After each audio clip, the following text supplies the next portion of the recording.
I stayed in Montreal, the largest municipality in Quebec, for 2 days during the Trans-Canada expedition in May 2019.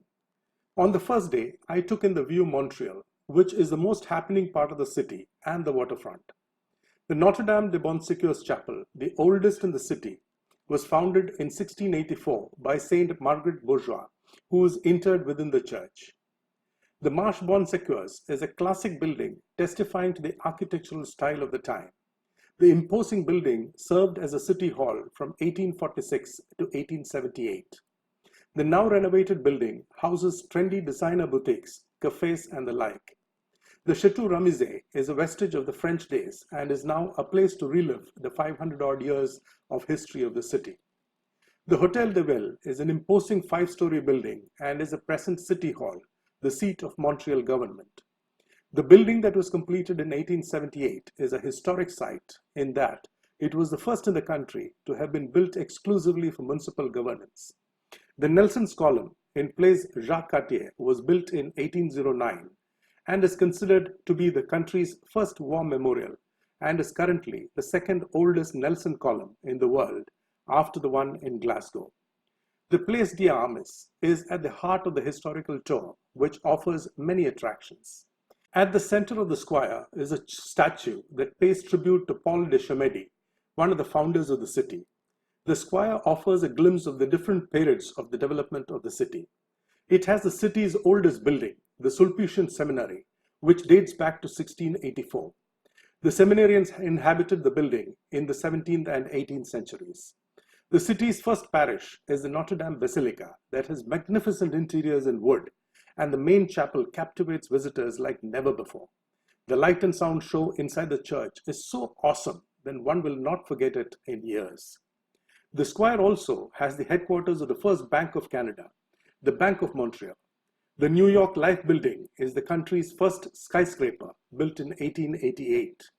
It reportedly had elevators going up all the 8 floors, a real achievement at the time. One gets lovely views of the St. Lawrence River in the Old Port area. To enjoy the views better, I took a gondola ride on the La Grande Route de Montréal. The 60-meter observation wheel is said to be the tallest in Canada.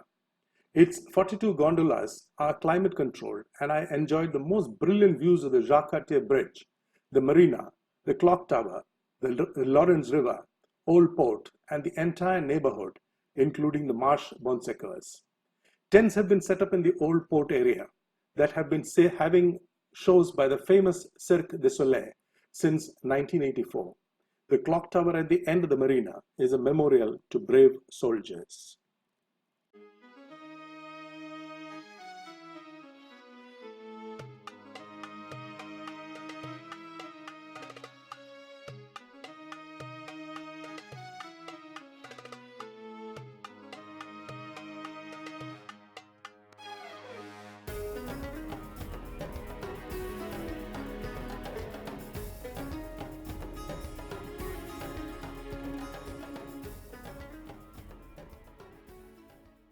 I took a metro train to the Olympic Park and bought a combo ticket for a tour of the Olympic Stadium and the Tower of Montreal funicular.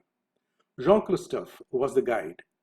The stadium was not even physically completed before the games began in 1976. The tower to hold the roof in place was completed 11 years later. The roof and other structures are already showing signs of weathering. The logo of the games had 3 parts to it. The 5 rings signifying participants from the 5 continents, the letter M for Montreal, and a large inner elongated ring to signify the 400-meter running track, which is no longer there. The stadium, with 7 swimming pools and a current seating of over 56,000, is let out for dirt biking, shows, and exhibitions, which keep it booked for over 200 days in a year.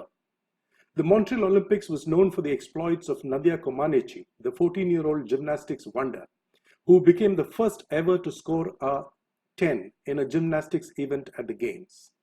A special square named after the super athlete in the Olympic Park commemorates that miraculous effort. Also a star of the Games was Bruce Jenner, who outperformed the rest of the field in decathlon and was known as the greatest athlete in the world at the time. He later on went on to become Caitlyn Jenner. Canada also became the first host nation never to win a gold medal at a Summer Olympics. The Tower of Montreal is a Guinness record holder for being the tallest leaning tower in the world at 165 meters and a 45-degree inclination. A two-story funicular that can carry 50 passengers took me to the top of the tower in 2 minutes. It is reportedly the only funicular in the world that operates on a curved and inclined structure. From the observatory of the tower, I got the most panoramic views of various parts of the city. During clear weather, the views extend to more than 80 kilometers. Free viewing scopes are also placed there for identification of important landmarks. The Rio Tinto Alcan Planetarium is an excellent place for children and enthusiasts, with shows going on in 2 theaters at intervals in various facets of astronomy and space. It has many interactive centers and an excellent section on meteors and samples collected from all over the world. The Jardin Botanical Garden was a complete waste of time because the garden was not yet out of the grip of winter. Charging a steep entrance fee for an almost non-existent garden was a bit below the belt, I thought. The garden reportedly hosts over 22,000 species of plant life, with various themed gardens and greenhouse exhibits.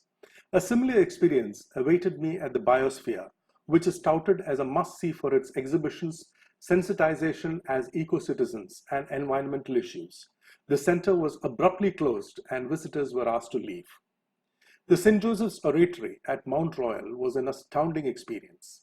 One of the most visited pilgrim sites in the world, its construction began in 1904 in honor of the Carpenter Father of Jesus Christ.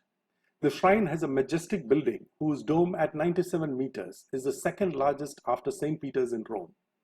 Besides a spiritual experience, the 6th floor of the oratory affords magnificent views of the neighborhood.